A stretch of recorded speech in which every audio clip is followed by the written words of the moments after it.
Welcome to a special Zoom edition of This Week in West Hempstead, sponsored by Giordano Garden and Nursery. I am here, Dan, on camera this time, and here is Dave. Greetings, Dave.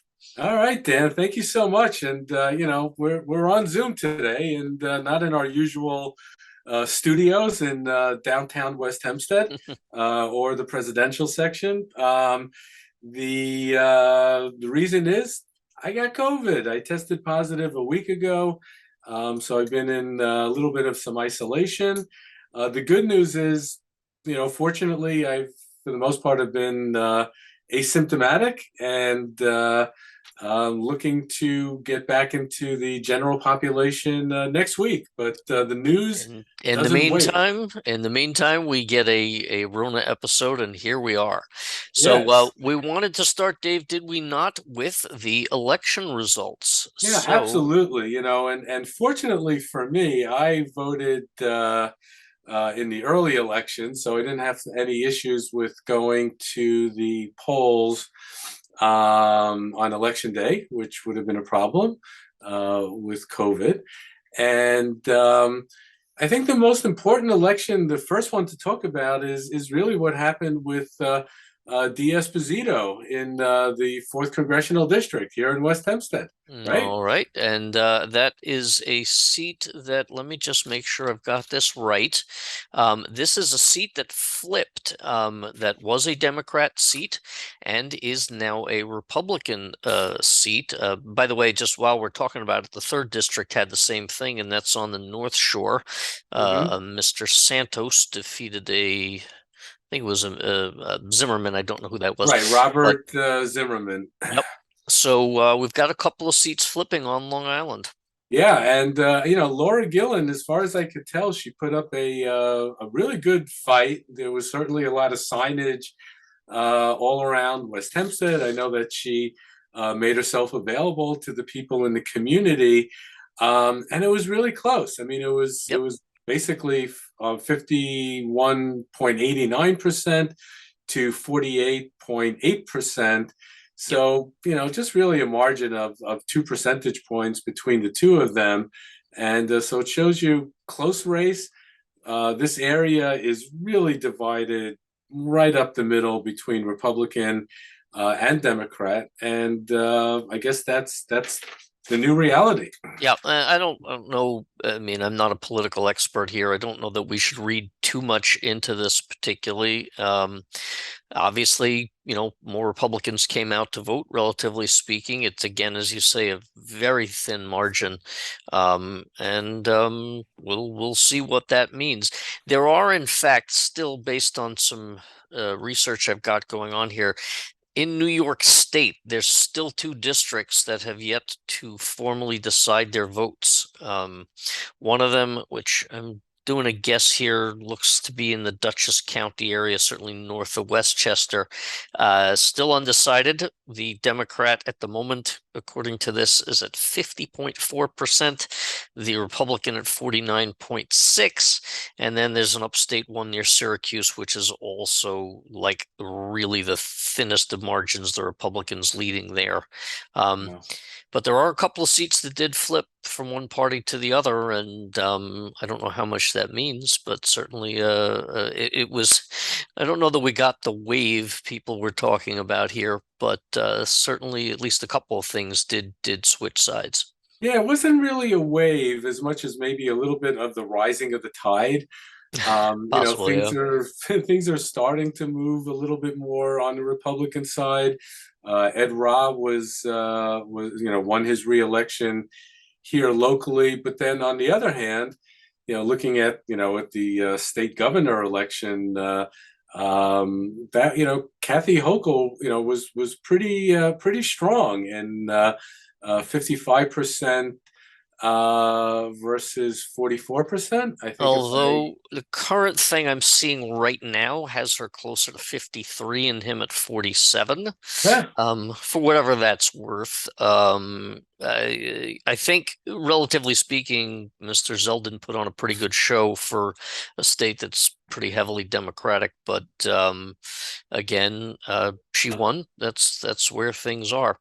Nationally, there's some sort of things to keep an eye on, because I don't think the leadership of Congress has been decided as yet. There's just too many races yet to No, be it's settled. it's all going to go down to like two people in Yeah, rural Georgia that are going to decide the fate of our country. very possibly. But I do you have any numbers? I didn't see anything on actual turnout on Long Island.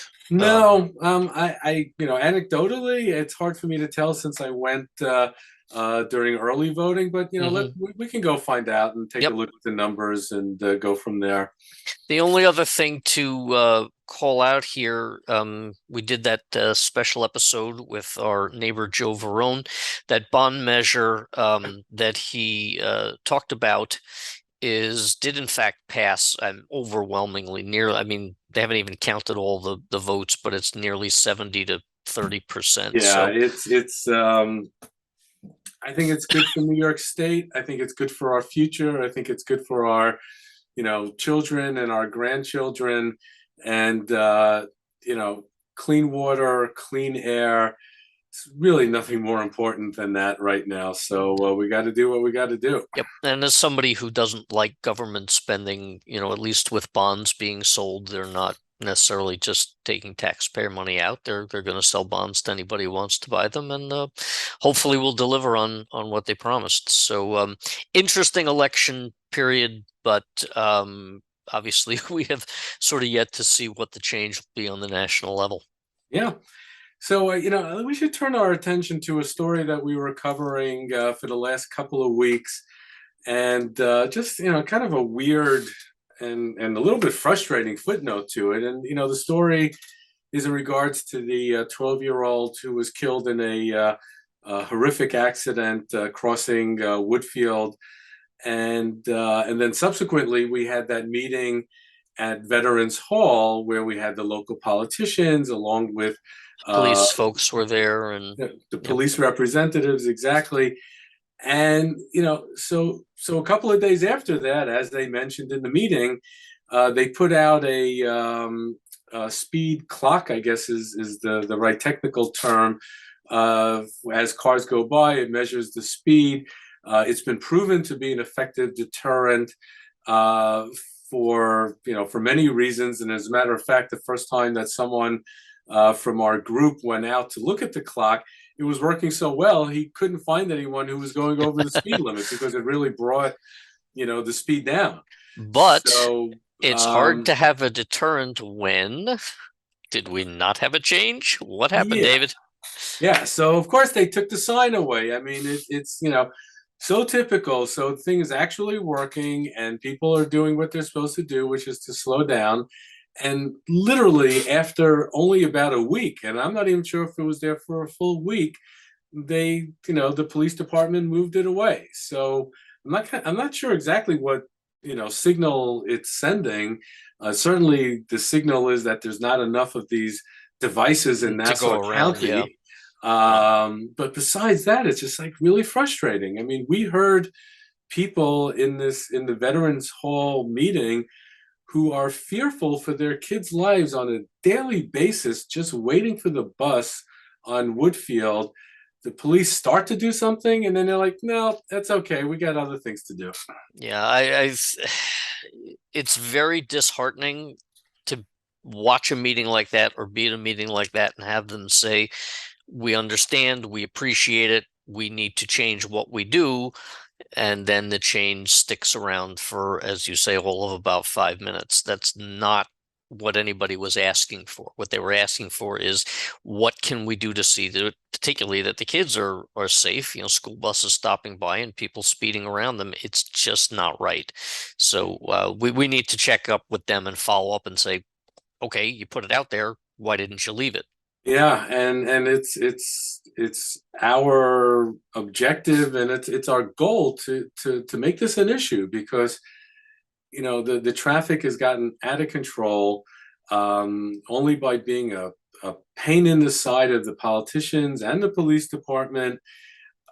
And to get them to focus, I'm not sure how else it's going to work, and we certainly don't want to have a single accident anymore in that area. Put up a traffic light, do what you got to do, we're waiting for this report to come in, and that was also discussed at the meeting. But it's really gotten to a really crappy situation. Yep. So we'll certainly encourage you as listeners and readers of the site, go ahead and reach out to these politicians, right? We just said Ed Raw won his race. He was there, if I'm not mistaken, wasn't he? He was So definitely there. so call Ed Ra's office and say, listen, you were there, you listened to what we had to say. Nothing is changing, or at least nothing long term. This isn't why we asked you to be there. We want some real attention put on this and some ideas for how to deal with it.